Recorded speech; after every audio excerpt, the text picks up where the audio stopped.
కాబట్టి ఇట్లుంది. నూడిల్స్ అయితే ఇంకా బాగుంటుంది. చాలా న్యూట్రిషియస్, ఇంత తిన్నా కూడా హెల్తీగా ఉంటుంది. ఇంకా ఎక్కువ కావాలంటే 2 వేసుకోవచ్చు.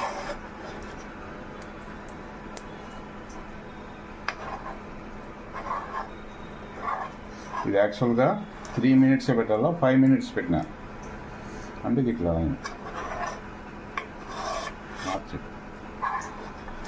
ఓకే. వేడి వేడి oats recipe ready. Second omelette కూడా రెడీ అయింది. Ready to eat.